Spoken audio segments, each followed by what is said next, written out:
সঠিকভাবে দায়িত্ব পালন করার তৌফিক দান করা আমিন। এই পর্যায়ে আমাদের সামনে সমাপনী বক্তব্য নিয়ে আসছেন এবং আজকের মজলিসের শেষ আলোচনা এবং দোয়া পরিচালনা করবেন আমাদের রাজশাহীর সমস্ত উলামায়ে কেরামের মুরব্বী উস্তাদুল আসাতিজা হযরত মাওলানা আল্লামা জামাল উদ্দিন মাহমুদ সন্দীপী সাহেব, মুহতামিম জামিয়া উসমানিয়া কাটাখালী রাজশাহী।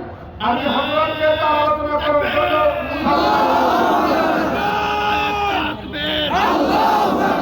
ফাঁসি ফাঁসি ফাঁসি চাই, সন্ত্রাস সন্ত্রাস, সাদিয়ানি রাস্তা না, ভেঙে দাও গড়িয়ে দাও, তাকবীর। এখন ঈদের দুই গালে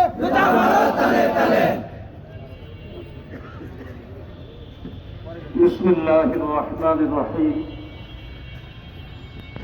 الحمد لله رب العالمين الصلاة والسلام على سيد الأنبياء والمرسلين وعلى آله وأصحابه وأزواجه وذرياته أجمعين إلى يوم الدين أما بعد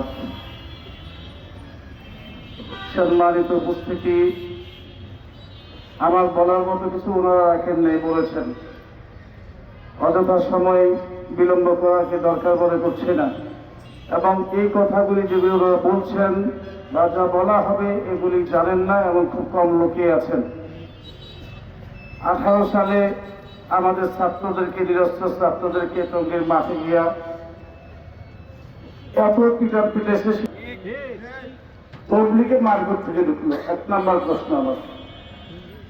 এই জন্য আমি কোনোদিকে একটা হাতি বলি না, হাতাহাতি বলি। কাজে হাত দেওয়া ওই মুখের ভাষা নেই, তবলিগের ভাষা তো মুখের ভাষা, সুন্দর ভাষা, সবাইকে মিলে নিয়ে চলা। লাঠি সর্বপ্রথম কারা ব্যবহার করলো? সারা দেশ থেকে লাঠি নিয়ে, গাড়ি ঘোড়া ভরে রড নিয়ে যায় টঙ্গীর মাঠে। আমাদের গাজীপুর প্রশাসন কোথায়? অথচ সেই দিন রাত্রে আপনারা জানেন আমাদের বর্তমান সরকারের পক্ষ থেকে 2 জন সমন্বয়ক রাত্রে 12টা পর্যন্ত ওনাদের সাথে কথা বলে ওদের থেকে সময় নিয়ে কাকরাইল গেছে। কাকরাইল কথা বলছেন, ওই সময় ওরা হামলা করেছে। যেহেতু ওনারা জানতেন নিশ্চয় আমাদের প্রশাসন, আমাদের গোয়েন্দা সদস্য, সম্মানিত সদস্য যারা আছেন, ওনাদের কাছে হয়তো বা তথ্য ছিল কিনা আমার জানা, তথ্য থাকার দরকার ছিল বলে মনে করছি আর কি। কিন্তু ওই সময় এই অবস্থাতে সমন্বয় করে যে কথা বলছেন, আবার কাকরাইল গেছে, নিশ্চিত করে কিন্তু চলছে। গাজীপুর প্রশাসন কি করলেন? আমাদের সম্মানিত উপদেষ্টা পরিষদ, প্রধান উপদেষ্টা এবং উপদেষ্টা পরিষদ যারা আছেন, ওনাদের কাছে চাওয়া পর আমাদের কিছুই নাই এবং ছিল না, এখনো নাই, ভবিষ্যতে থাকবে না। হ্যাঁ, একটা জিনিস আমাদের উপদেষ্টা মন্ডলীদের মাথায় রাখতে হবে এবং প্রধান উপদেষ্টাকে মাথায় রাখতে হবে যে দেশকে কোন পর্যায়ে আমাদের ছাত্র জনতা আন্দোলনের পরে আপনাদের হাতে দেওয়া হয়েছে। এতটুকু বুঝতে যথেষ্ট আমাদের দরকার নেই। এর আগে গুম খুন হত্যার বিচার হয় নাই, এখনো হবে না। এটা কেমন ধরনের কথা হতে পারে? আমি আমাদের ভাইদের কাছে যারা প্রশাসনে রয়েছেন তাদের মাধ্যমে এবং আমাদের সাংবাদিক ভাইরা যারা আছেন, আমাদের যারা এখানে গোয়েন্দা সংস্থার লোকেরা আছেন, তাদের মাধ্যমে আমাদের সম্মানিত প্রধান উপদেষ্টা সহ যারা উপদেষ্টা পরিষদে যাদের চালানোর দায়িত্ব, আমাদের স্নেহের ছাত্ররা এবং আমাদের পাবলিক জনতা আন্দোলন করে জান হাতে নিয়ে শাহাদাত বরণ করে তারা যাদের হাতে দিয়েছেন, ওনাদের এটা বোঝা উচিত গত সরকারের আমলে খুনের বিচার হয়নি। কাজে আর কিছু বলার নেই, বাকিটা আপনারা জানেন, আপনারা বুঝবেন। এটাই রাজশাহীবাসী চায়। রাজশাহী ওলামায়ে কেরাম খুবই শান্ত। আর তবলিগ ওলামায়ে কেরাম করতে গেছে, কারণ ওলামায়ে কেরাম করতে, তো তবলিগ তো ওলামায়ে কেরাম জন্ম দিয়েছে। তবলিগ তো ওলামায়ে কেরামদের নেতৃত্বে চলবে। দারুল দেবন্দের একজন আরেক ফরাগাত হয়ে উনি শুরু করছেন দারুল দেবন থেকে হাসিল হযরত মুআইয়া সাহেব তবলিগের কাজ। এখানে তবলিগের প্রয়োজনে ওলামায়ে কেরাম থাকবে না, আপনি থাকবেন লাঠি নিয়ে। তবলিগে লাঠি নিয়ে থাকার কিছু নেই।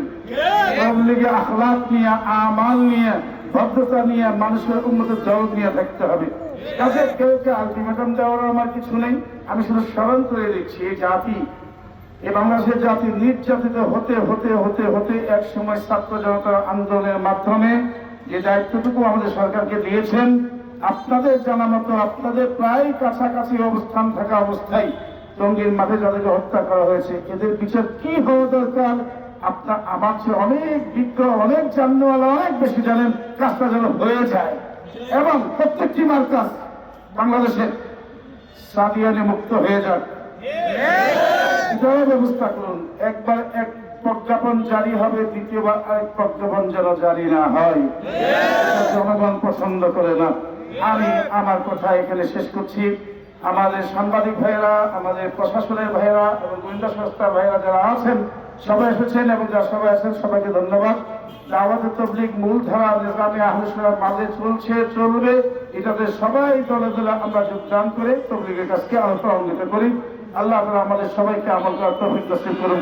সুবহান রাব্বিকা রাব্বিল ইজ্জাতি